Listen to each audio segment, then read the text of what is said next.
আমার নবী বলছেন ফজরের নামাজের 2 রাকাত যে সুন্নাত আছে, এই 2 রাকাত সুন্নাত নামাজের মূল্য হচ্ছে জমিন থেকে আসমান পর্যন্ত যতটুকু জায়গা তত পরিমাণ সওয়াব। আপনি ফেয়ার অ্যান্ড হ্যান্ডসাম বাদ দেন, আপনি ফেয়ার অ্যান্ড লাভলি ম্যান বাদ দেন, গার্নিয়ার ম্যান বাদ দেন, আপনি ওই হাবিব তাসকিয়ারে গিয়ে আপনার ফেসিয়াল করা বাদ দেন, আপনি ফজরের নামাজে গিয়ে ওযুটা করেন না, তারপর দেখেন না আপনার চেহারার গ্লেজ কি কেমন মারে।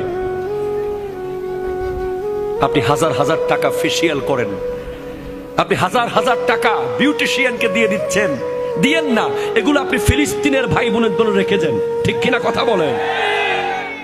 আপনি লক্ষ লক্ষ টাকা বিউটিশিয়ানকে দেওয়ার দরকার নাই। আপনি 5 ওয়াক্ত 5 বার ওযু করেন না, আপনার চেহারা দেখলেই শত্রু কাবু হয়ে যাবে, ঠিক কিনা কথা বলেন? আমি কোনো বিউটি পার্লারের বিরুদ্ধে মানুষ না ভাই। বিউটি পার্লার, বিউটিশিয়ান যারা কাজ করে, এটা একটা প্রফেশন। তবে হ্যাঁ, এটার অতিরঞ্জন যদি হয়ে যায়, স্বামীর জন্য সাজা জায়েজ। এর বাইরে আপনারা যা করেন, আমাদের মা বোনরা এই এলাকায় মহিলা আসেনি না? সব চলে গেছে, আছে। আমার মা বোনেরা যেই পরিমাণ সাজে মেহেদি অনুষ্ঠানে যাওয়ার সময়, আগে পুরুষরা তেমন বিউটি পার্লারে যেত না, এখন পুরুষরা আরো বেশি। কালকে না পরশু দেখলাম একটা খেডি মাসাজ করতে গিয়ে রক্সিরি কাইতে পড়ে গেছে, ঠিক কিনা কথা কন? সাবধান, সতর্কতার কোনো মায়ের নাই। আপনার সেলুনে গিয়ে ওই মানুষটাকে দিয়ে আপনার মাথা মাসাজ করাইতে হবে না। সায়েন্স বলছে আপনি জাস্ট অন টাইম নামাজ পড়েন, আপনার মাথা মাসাজ সিজদায় হয়ে যাবে। কথা জোরে বলেন না, ঠিক কিনা? আপনি সেলুনের ওই মানুষ, ওই ভাইকে আর 10-20 টাকা 50 টাকা এমনি দিয়ে দেন, এতে কোনো অসুবিধা নেই। কিন্তু আপনি মাথা মাসাজ, ঘেড়ি মাসাজ, রক পিট মাসাজ যেগুলো করান সেলুনে গিয়ে, এগুলো সব কিছুর সমাধান একটা প্যাকেজে আছে, নামাজের ভিতরে আছে। অ্যাকর্ডিং টু সায়েন্স আপনি যদি পারফেক্টলি নামাজে দাঁড়ান, শোনেন, যখন আমরা আল্লাহু আকবার বলে এভাবে হাত তুলি, আছে না? নাই? আবার অনেকে তো হাত তুলে এভাবে, এর দূর দূরে যাওয়ার দরকার কি? কাছের তোর কাছে যাই, এটা তো কাছে, কাছের থেকে কাছে মারে দিই। এর দূর দূরে আসলে তো বহুত দূর, প্রায় 3-4 কিলোমিটার দূরে আসতে হইতেছে। এটা করবেন না, পারফেক্টলি এখানে আসবেন অ্যাকর্ডিং টু সায়েন্স। আমি পড়ে বলছি আপনাকে, গবেষণা করে বলছি। কিতাবের নাম হলো সুন্নাতে মুস্তাফা এন্ড জাদিদ সায়েন্স। লেখকের নাম তারেক মাহমুদ চুইগাত। উনি গবেষণা করে লিখছেন, বিশ্বের কিছু অনেকগুলো বিজ্ঞানী গবেষণা করেছে নামাজ নিয়ে। যখন একজন বান্দা এভাবে হাত তুলে এখানে আঙ্গুল লাগায়, তখন তার 2 আঙ্গুলের সাথে কানের সাথে লেগে একটা বিদ্যুৎ আয়ন হয়, এবং এসে যখন নাভিতে হাতটা রাখে, নাভিতে পুরুষ হাত বাঁধা, এটা বিজ্ঞানসম্মত। গোটা শরীরের অসংখ্য সেল যেগুলো অলরেডি ঝিমিয়ে গেছে, ঘুমিয়ে গেছে, সেল, এখানে আমাদের শরীরে লক্ষ কোটি সেল আছে। নামাজে যখন আপনি আল্লাহু আকবার বলে নাভিতে হাত রাখবেন, পুরুষরা সাথে সাথে গোটা শরীরের হাজার হাজার লক্ষ লক্ষ ঘুমন্ত সেল অ্যাক্টিভ হয়ে যাবে। আর যখন আপনি শুরু করে দেবেন আলহামদুলিল্লাহি রাব্বিল আলামিন আর রহমানির রহিম মালিকি ইয়াউমিদ্দিন إياك نعبد وإياك نستعين اهدنا الصراط المستقيم صراط الذين أنعمت عليهم غير المغضوب عليهم ولا الضالين।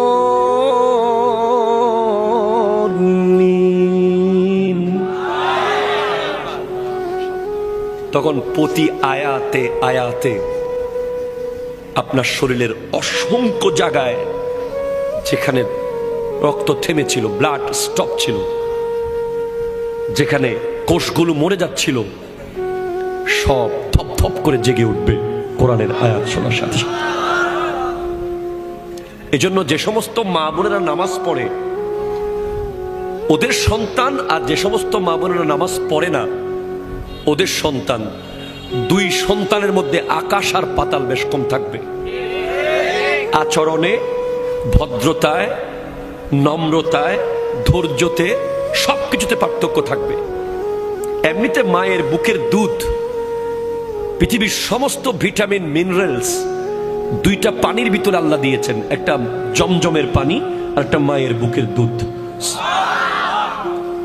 যেখানে আল্লাহ গোশতের ভিটামিন দিয়েছেন, মাছের ভিটামিন দিয়েছেন, এ টু জেড সব ভিটামিন মিনারেলস আল্লাহ দিয়েছেন জমজমের পানিতে আর মায়ের বুকের দুধে।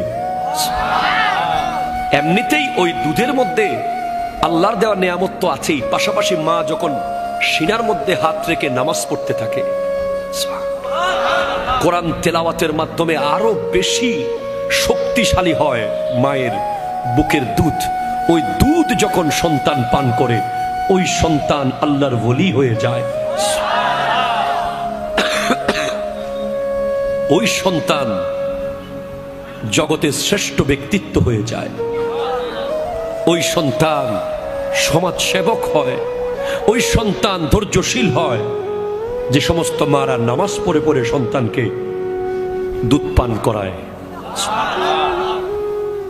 আব্দুল কাদের জিলানী রহমতুল্লাহ আলাইহি, ওনার মা ওনাকে পেটে রাখা অবস্থায় সব সময় কোরআন তিলাওয়াত করতেন। দুনিয়াতে আসার পরেও কোরআন তিলাওয়াত করতেন বলে আব্দুল কাদের জিলানী রহমতুল্লাহ আলাইহির একটা স্পেশালিটি হলো উনি মায়ের পেটে সেহেরি খেয়েছেন, দুনিয়াতে এসে ইফতার করেছেন। এটা আপনাকে মানতেই হবে ভাই, কারণ আমি এমন কিতাব থেকে বলছি বাহাজাতুল আসরার, যেটার দলিল সনদ অত্যন্ত মজবুত। সুবহানাল্লাহ, জোরে পড়েন। এরপর যারা তাহাজ্জুদ পড়বে, আমি তো বলেছি আল্লাহর মোবাইল নাম্বার লাগবে আপনাদের, কথা বলে লাগবে কিনা বলেন না। রব্বুল আলামিনের একটা মোবাইল নাম্বার আছে। আমাদের কওমি ঘরানার এক হুজুরের মুখে আমি শুনেছি, আমার খুব ভালো লেগেছে কথাটা। উনি বলছেন আল্লাহর মোবাইল নাম্বার হচ্ছে 222। বলে কেমনে? রাতের 2টা বাজে 2 রাকাত তাহাজ্জুদ, 2 ফোঁটা চোখের পানি। রাতের 2টা বাজে 2 রাকাত তাহাজ্জুদ, 2 ফোঁটা চোখের পানি। আল্লাহর সাথে আপনার কথা শুরু হয়ে যাবে। আরে ভাই, আপনি যদি আমার বছরে একবার ফোন দেন আমি কি চিনবো আপনাকে? চিনবো না ভাই, বিশ্বাস করেন চিনবো না, কষ্ট হবে। অ্যাক্সেস রোড দিয়ে এসে একটা বড় দোকান ছিল, নাম ছিল নিউ ফুডস কর্নার। ওই দোকান বরাবর যে মাঠ, মাঠের এক কোনায় 10-12 জন স্মার্ট যুবক ভাই ওয়াজ শুনতেছিল। এইভাবে করে আপনাকে বুঝাইতে হবে আমাকে, তখন আমি চিনবো। আর যদি আপনি আমারে মাসে একবার ফোন দেন, আমি তখন ফোন দেওয়ার সাথে সাথে মোটামুটি চিনে যাব। যদি সপ্তাহে একবার ফোন দেন, আমি লাইন কেটে ব্যাক করব। যদি ডেলি একবার ফোন দেন, আমি বলবো দোস্ত তুই দাঁড়া, আমি আসতেছি। ঠিক কিনা কথা বলেন? এটা দুনিয়ার নিয়ম। আপনি আল্লাহর সাথে ফজরে 4 রাকাত পড়েছেন, জোহরে 12 রাকাত পড়েছেন, আসরে 8 রাকাত পড়েছেন, মাগরিবে 7 রাকাত পড়েছেন, এশায় 15 রাকাত পড়েছেন। সম্পর্ক কাছে যাচ্ছে। রাত্রে দেখবেন আপনি ঘুমাইতে পারতেছেন না, ছট করে উঠে গেছেন 3টে বাজে, কে যেন আপনাকে ডাকছে। তাহাজ্জুদ পড়েছেন, বলেন আল্লাহ কি আপনাকে ওলি না বানিয়ে রাখবে? আয় বান্দা, আর থাকিস না, বন্ধু হয়ে যা। অ্যাকর্ডিং টু সায়েন্স, সমাজের যে নেতা হবে, কি হবে? জোরে কয় না, কি হবে? মসজিদের যিনি সভাপতি হবে, এলাকার মহল্লার যিনি সর্দার হবে,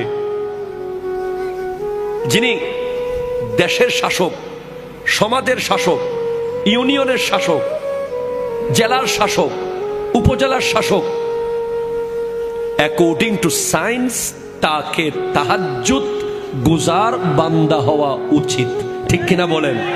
তাহাজ্জুদ নিয়ে গবেষণা করেছে আমেরিকার একদল বিজ্ঞানী।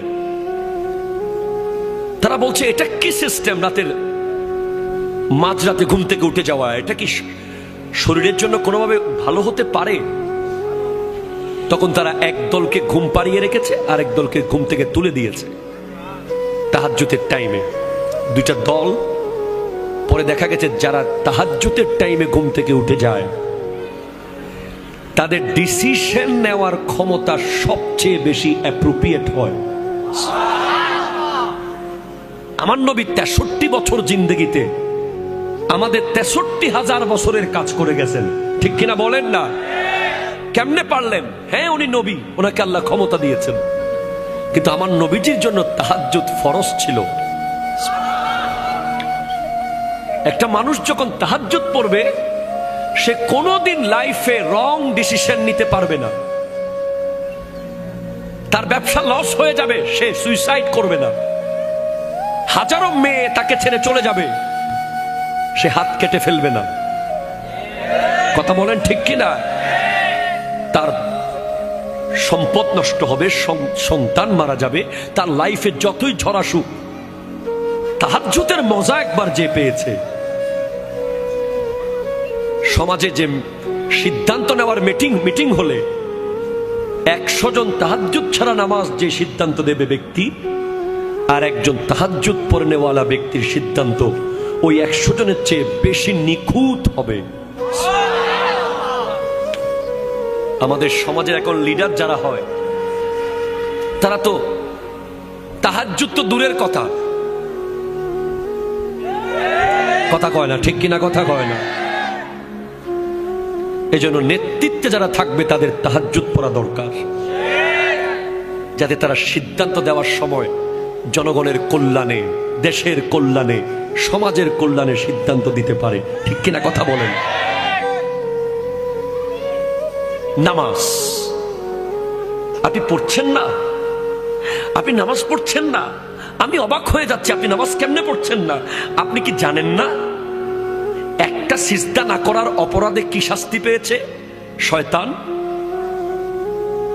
কয়টা সিজদা? জোরে কর না, কয়টা? তাও আল্লাহকে না, আল্লাহর নবী আদম আলাইহিস সালামকে। একটা সিজদা করে নাই, অহংকার করেছে, বিনিময়ে জান্নাত থেকে আল্লাহ বের করে দিয়েছে তাকে। কিয়ামত পর্যন্ত লানত প্রাপ্ত শয়তান। পৃথিবীর এমন কোন জায়গা নাই যেখানে সে সিজদা করে নাই আল্লাহকে, কিন্তু আল্লাহর কথা মতো একটা সিজদা না করার অপরাধে যদি সে এমন শাস্তির শিকার হয়, আপনি তো জানেন না প্রতিদিন 17 রাকাত হচ্ছে ফরজ নামাজ, 17 দুগুণ 34টা সিজদা। এগুলো কাকে করতে বলা হচ্ছে? আল্লাহ নিজেকে করতে বলছেন। হাইয়া আলাস সালাহ, হাইয়া আলাল ফালাহ। হ্যাঁ বলছে, হ্যাঁ বলছে, আজকেও বলেছে। হ্যাঁ, আজকে 17ই নভেম্বর অনেক ব্যবসায়ী এখানে আছে। ওই ওষুধের দোকানে যিনি ব্যবসা করেছেন ভালো করেছেন, কুলিং কর্নারে যিনি ব্যবসা করেছেন ভালো করেছেন, অনেকেই ব্যবসা করেছেন ভালো করেছেন। তবে আরেক দল ব্যবসায়ী এখানে আছে যারা আল্লাহর সাথে ব্যবসা করেছে, 17ই নভেম্বর ফুল লাভবান হয়েছে, এক বিন্দু লস করে নাই। ফজর পড়েছে, জোহর পড়েছে, আসর পড়েছে, মাগরিব পড়েছে, এশা পড়েছে, নফল পড়েছে, সুন্নাহ পড়েছে, আখিরাতের লাগেজে অনেক কিছু প্রবেশ করিয়েছে। আর যারা শেষ করে দিয়েছে, পড়ে নাই, খোদা কি কসম, কিয়ামতের আগে আর কোনোদিন আজকের 17ই নভেম্বর ফেরত আসবে না। যুবক ফেরত আনতে পারবা না আজকের ফজরের নামাজ, আর কোনোদিন ফেরত আনতে পারবা না। সারা জিন্দেগি সিজদা করলেও আজকের ফজরের নামাজের অন টাইম পড়ার যে নিয়ামত, এটা তুমি আর কোনোদিন পাবা না, কোনোদিন পাবা না। নবীজির সাহাবারা যদি এক ওয়াক্ত নামাজ জামাত ছুটে যেত, আরে সিদ্দিক আকবর যখন নামাজে দাঁড়াতেন, পাখি এসে বসে পাখি বিশ্রাম করে চলে যেত। পাখি কনফিউজ হয়ে যেত, উনি কি মানুষ না গাছ? সিদ্দিক আকবর রাদিয়াল্লাহু তাআলা আনহু একদিন মন খারাপ করেছে, মন খারাপ। আমার নবী জিজ্ঞেস করছেন, আবু বকর তোমার মন খারাপ কেন? বলে তোমার তো প্রথম তাকবীর মনে হয় ছুটে গেছে নামাজে। সিদ্দিক আকবরের জীবনে কোনো রেকর্ড নাই যে ইমামের পিছে উনি প্রথম তাকবীর ছেড়েছেন, এমন কোনো রেকর্ড নাই। কখনো গিয়ে রুকুতে গেছেন জামাতে, কখনো সিজদাতে, এমন রেকর্ড নাই। ওনার লাইফে প্রত্যেকটা নামাজ উনি ইমামের সাথে সাথেই নামাজের নিয়ত করেছেন। বলে ইয়া রাসূলুল্লাহ, আমার 40টা ওঠ হারিয়ে গেছে, কিন্তু নবী আমার কাছে নামাজের প্রথম তাকবীরের মূল্য হলো গোটা পৃথিবী পরিমাণ ওট যদি আমাকে মালিক বানিয়ে দেয়া হয়।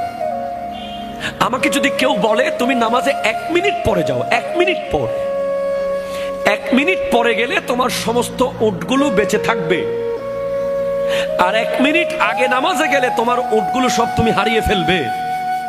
আমি আবু বকর পৃথিবী পরিমাণ ওট হারাতে রাজি, ইমামের পেছনে প্রথম তাকবীর আমি ছাড়তে রাজি না।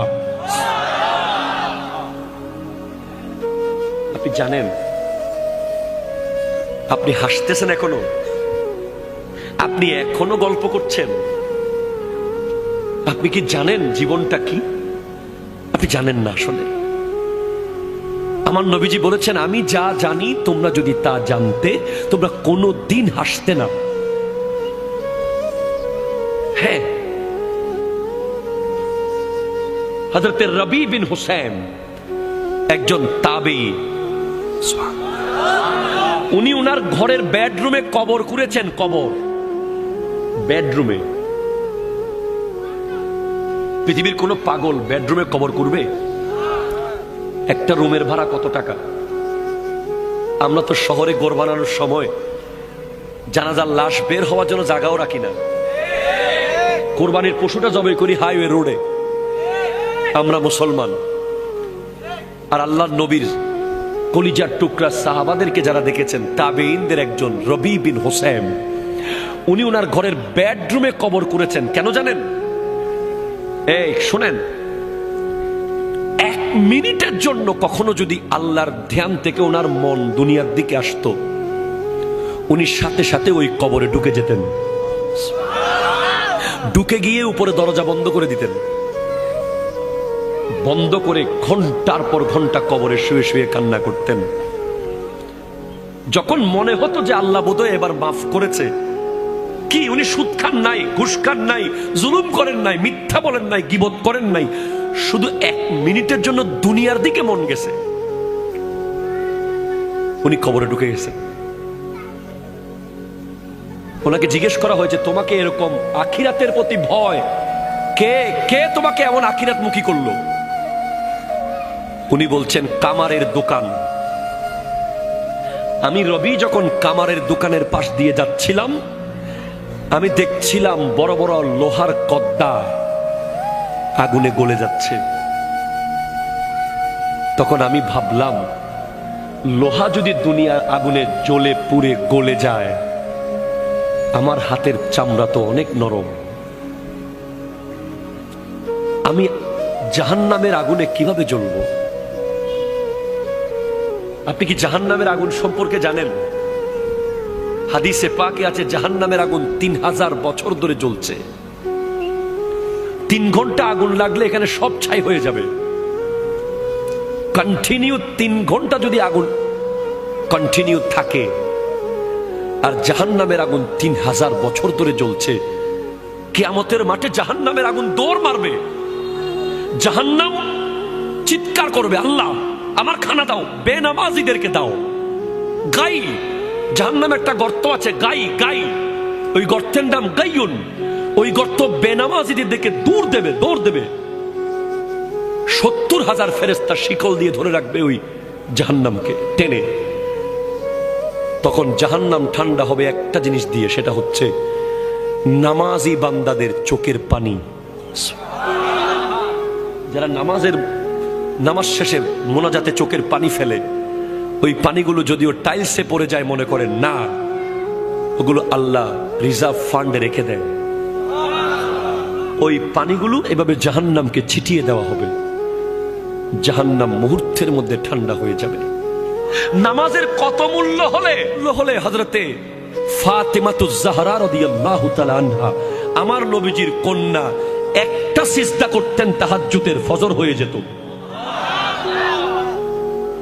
উনি আল্লাহর কাছে শুধু চাইতেন, আল্লাহ একটা লম্বা রাত আমাকে দিও, আমি একটু মন ভরে তোমাকে সিজদা করব। নামাজের কত মূল্য হলে ইমাম হোসেন রাদিয়াল্লাহু তাআলা তলোয়ারের নিচে নামাজ পড়েছেন, আর 10 মিনিট পরে নামাজ পড়লে উনি সমস্ত ইয়াজিদ বাহিনীকে কেটে ফেলতে পারতেন। কিন্তু না, যেই তলোয়ার গাজর মূলার মতো কাটতেছিল ইয়াজিদিদেরকে, সেই তলোয়ার হঠাৎ থেমে গেল মসজিদের আজানে। উনি নামাজে দাঁড়িয়ে গেছেন। কবর ডেকে ডেকে বলছে আমাদেরকে, কবর ডেকে ডেকে বলছেন, কবরস্থানে গিয়ে একটু শোনেন না। আল্লাহ আমাদেরকে সেটা শোনার ক্ষমতা দেয়নি বলে আমরা শুনতে পারতেছি না কবরের আওয়াজ। কিন্তু আমার নবী শুনেছেন, আমাদেরকে বলেছেন কবর প্রতিদিন 10টা বাক্য বলে বলে ডাকে। তার মধ্যে 1 নম্বর, তাসআ আলা জাহরি ওয়া মাসিরুকা ফি বাতানি, আমার পিঠের উপরে দৌড়াদৌড়ি করতেছিস তোরা, এত অহংকার। আমি কবরের পিঠের উপরে এত ভাবসাব তোর, কিসের এত অহংকার তোর? ওয়া মাসিরুকা ফি বাতানি, কালকে আমার পেটে তুই আসবি, কালকে, ঠিক কিনা কথা বলেন না? কালকে আসবি আমার পেটে তুই, কবর বলছে। 2, ওয়াত্তাসআ আলা জাহরি ওয়া তুআজ্জাবা ফি বাতানি, আমার পিঠের উপরে গুনাহ করছিস, আমার পেটে তোকে আসতে হবে। কবর বলছে ওয়াতানদিমু আলা জাহরি, আমার পিঠের উপরে হাসি ঠাট্টা মজাক করছিস, ওয়াতাবকি ফি বাতানি, আমার পেটে তোকে কাঁদতে হবে। হ্যাঁ, জি, না না না, মুসলমানের ছেলেকে আল্লাহ হাসতে বানায় নাই। মুসলমানের ছেলে এক লাইন অযথা কথা বলতে পারে না। কোরআন বলেছে ডাক্তার সফল বলেনি, কোরআন ইঞ্জিনিয়ার সফল কোরআন বলেনি, পলিটিশিয়ান সফল কোরআন বলেনি, ব্যারিস্টার সফল কোরআন বলেনি। কোরআন বলছে কাদ আফলাহাল মুমিনুন, মুমিনরাই সফল, মুমিনরাই সফল, মুমিনরাই সফল, ঠিক কিনা বলেন না? কোরআন বলে নাই বাড়িওয়ালারা সফল, কোরআন বলে নাই গাড়িওয়ালারা সফল, কোরআন বলে নাই পিএইচডিরা সফল, কোরআন বলে নাই অমুক সফল। কোরআন বলেছে কাদ আফলাহাল মুমিনুন, মুমিনরাই সফল। মুমিন কে? কে মুমিন? আল্লাযীনা হুম ফি সালাতিহিম খাশিউন, যারা হৃদয় দিয়ে নামাজ পড়ে, যারা কলিজা দিয়ে নামাজ পড়ে, নামাজে গেলে দুনিয়ার কথা যারা ভুলে যায়। ওয়াল্লাযীনা হুম আনিল লাগযি মুরিদুন, যারা এক লাইন অযথা কথা বলে না। ওয়াল্লাযীনা হুম লিযাকাতি ফাইলুন, যারা জাস্ট টাইম যাকাত দিয়ে দেয়। ওয়াল্লাযীনা হুম লিফুরুজিহিম হাফিজুন, যারা লজ্জাস্থানকে হেফাজত করে। জীবনের মহামূল্যবান সময় চলে গেছে। মুসলমানের ছেলেরা যেন নামাজ পড়তে না পারে, এজন্য সমস্ত রকমের আয়োজন করে রেখেছে ইহুদি খ্রিস্টানরা, ঠিক কিনা কথা বলেন? মুসলমানের ছেলে যেন নামাজ পড়তে না পারে, এজন্য নেইমার আর ক্রিস্টিয়ানো রোনালদোকে কিনেছে সৌদি আরব, ঠিক কিনা কথা ধরে বলেন? আজকের সৌদি আরবের নিউজ দেখেন আপনারা, রিয়াদে কাবা ঘরকে স্ক্রিনের মধ্যে রেখে বেগানা নারী নাচতেছে। মুসলমানের ছেলেকে ধ্বংস করে দেওয়ার জন্য প্রতিদিন গেম তৈরি হচ্ছে, প্রতিদিন সফটওয়্যার তৈরি হচ্ছে, প্রতিদিন ব্যাটিং সাইট তৈরি হচ্ছে, প্রতিদিন প্রতিদিন কিছু না কিছু হচ্ছে। মুসলমানের ছেলেকে মসজিদ থেকে গলা ধাক্কা দিয়ে বের করতে হবে না, একটা জিন্সের প্যান্ট মুসলমানের ছেলেকে বের করে ফেলেছে মসজিদ থেকে। হ্যাঁ, আমার কথা বিশ্বাস না হলে আপনি গবেষণা করেন না। যেদিন থেকে জিন্সের প্যান্ট এসেছে সেদিন থেকে শত শত যুবক নামাজ থেকে দূরে চলে গেছে। কেন? কারণ ওই প্যান্ট পরে সে বসতে পারে না, ঠিকভাবে প্রস্রাব করতে পারে না, পরে বলে হুজুর আমার প্যান্টের সমস্যা। আপনি তো বুঝেন নাই সেটা। মুসলমানের ছেলেকে ট্রিট দেওয়া হয়েছে, ট্রিট।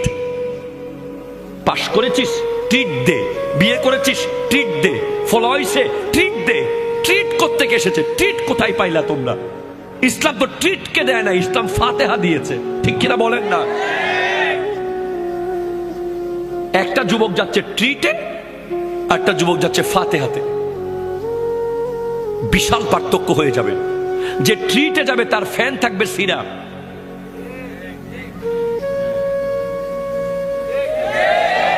টাকা দিয়ে ছেঁড়া প্যান্ট মুসলমানের ছেলেরা কিনেছে, লজ্জা লেগেছে, লজ্জা, ঠিক কিনা কথা বলেন? মাথা হেট হয়ে গেছে। টাকা দিয়ে মুসলমানের ছেলে যখন ছেঁড়া প্যান্ট কিনে কিনে পরে, আমি নিজে ধোকা খেয়েছি একবার, এভাবে ধরে রাখছি আমার এক আত্মীয়কে হাত দিয়ে। সে বলছে কিভাবে ধরে রাখছেন? তোমার প্যান্ট ছিঁড়ে গেছে, তাড়াতাড়ি যাও, বাসায় গিয়ে চেঞ্জ করে আসো। বলে না না না, এটা তো ফ্যাশন। কি করবেন বলেন? আজকে মুসলমানের ছেলের দরকার ছিল ফিলিস্তিনে গিয়ে যুদ্ধ করা, ঠিক কিনা কথা বলেন? আজকে দরকার ছিল সালাউদ্দিন আইয়ুবের উত্তরসূরি হয়ে ওই ভারতে আমার নবীর বিরুদ্ধে যখন কথা বলেছে, ওই হিন্দু পুরোহিত মুসলমান যুবকরা সব মুম্বাইয়ে একসাথে হয়েছে। সেদিন সাংবাদিক জিজ্ঞেস করেছিল, আপকা ঘর कैसे चल रहा है, आपका संसार कैसे चल रहा है, आपका बाल बच्चा कैसे चल रहा है, आप सब तो मुंबई में आ गया। তখন এক মুসলমান যুবক বলেছিল, भाई नबी के आगे कोई बिजनेस नहीं है, नबी के आगे कोई माँ बाप नहीं है, नबी के आगे कोई बच्चा नहीं है, नबी हमारा जान से भी प्यारा है। মোবাইলের চার্জ চলে গেলে যতটুকু টেনশন আপনি করেন, নামাজ ছেড়ে দিলে ততটুকু টেনশন করেন না কেন? কথা বলেন ঠিক কিনা? ফেসবুক লক হয়ে গেলে আপনার টেনশনে খাবার দাবার বন্ধ হয়ে যায়। আপনি আবার নবীর সামনে দাঁড়াতে পারবেন? আপনি আল্লাহর সামনে কেমনে দাঁড়াবেন? আল্লাহ তো আপনার পক্ষে গিয়ে ফেরেশতাদের বিরুদ্ধে গিয়েছিল। আল্লাহ বলছেন, ইন্নী জাইলুন ফিল আরদে খলিফা, আমি জমিনে আমার খলিফা বানাবো, মানুষ বানাবো। ফেরেশতারা বলছে, আতাজালু ফিহা মান ইউফসিদু ফিহা ওয়া ইয়াসফিকু দিমা, আপনি কাদেরকে বানাবেন যারা জমিনে গিয়ে মারামারি কাটাকাটি করবে তাদেরকে? আল্লাহ বলছেন, না, ইন্নী আ'লামু মা লা তা'লামুন, আমি যা জানি তোমরা তা জানো না। তো আজকের দিনে আপনি যদি বেহায়াপনা করেন, আপনি রং তামাশা করেন, আপনি ইহুদিদের মতো যদি চুল কাটেন, কথা জোরে বলেন ঠিক কিনা? চুলের এদিকে ঘষা মারা, এদিকে আগা মারা, ওইদিকে মাথা মেরে দেওয়া, আনারস কাট, এগুলো মুসলমানের চুল নয়, এগুলো ইহুদিদের চুল। কথা বলেন ঠিক কিনা? হাত তুলে বলেন ঠিক কিনা বলেন। আপনি আগে মাথার চুল ঠিক করেন, তারপর ফিলিস্তিনের পক্ষে কথা বলেন। আপনার আপাদে মস্তক আপনি চেক করেন, ইহুদিদের কি কি আপনার ভিতরে ঢুকে গেছে। আপনি যে নেইমার আর মেসিকে নিয়ে শত শত দিন বন্ধুর সাথে তর্ক করেছেন, সেই নেইমার আজকে কোথায়? সৌদি আরবে। আপনার আমার ফিলিস্তিনের ভাই বোনদের টাকা, আপনার আমার টাকা, তেলের টাকা, আল্লাহর দেওয়া টাকা, সেই টাকা আজকে নেইমারকে 5 স্টার হোটেলে রেখে সৌদি আরবকে ফুটবল শেখানো হচ্ছে। বিনিময়ে কি পেলাম? ফুটবলের মধ্যে এখন কালিমা। আপনি ইন্টারনেটে সার্চ করেন, মেড ইন চায়না ফুটবল বানাচ্ছে, শত শত বল যেখানে সৌদি আরবের পতাকা লাগানো আছে, লা ইলাহা ইল্লাল্লাহু মুহাম্মাদুর রাসূলুল্লাহ। ফুটবল তো আপনি জানেন লাঠির জিনিস, ঠিক কিনা? আর তর্ক করবেন আপনি? আপনি যেভাবে বন্ধু নিয়ে চিপস, কোক, স্প্রাইট, চনাচুর নিয়ে যেভাবে বিশাল এলইডি টিভিতে ফুটবল কোপা আমেরিকার ফাইনাল দেখতে বসেছিলেন, সেভাবে যদি একবার নিজের ঘরে কোরআন তেলাওয়াত করতে বসতেন, আপনি ওলি আল্লাহ হয়ে যেতেন, ঠিক কিনা? কথা বলেন। বসেন নাই, বসেন নাই। আপনাকে আল্লাহ বলবে, শেষ কথা আমার শেষ কথা। আল্লাহ বলবে, তুই ঢাকা যাওয়ার সময় 3 ঘন্টার ভিতরে সব প্রস্তুতি নিতে পেরেছিস, গামছা, লুঙ্গি, ব্রাশ, টুথপেস্ট, টিকেট সব 3 ঘন্টায় রেডি। তুই দুবাই যাওয়ার সময় 3 দিনে সব প্রস্তুতি নিয়েছিস। আর আমি আল্লাহর সামনে আসার জন্য তোকে 90 বছর টাইম দিয়েছিলাম, তোকে 70 বছর টাইম দিয়েছিলাম, তোকে 50 বছর টাইম দিয়েছিলাম, কই তুই এত অগোছালো কেন? কোথায় তোর আমলনামার এই হাল কেন? বাস এই প্রশ্নের উত্তর যেন দিতে পারেন আল্লাহর সামনে। আল্লাহ পাক আমাদেরকে কবুল করুন।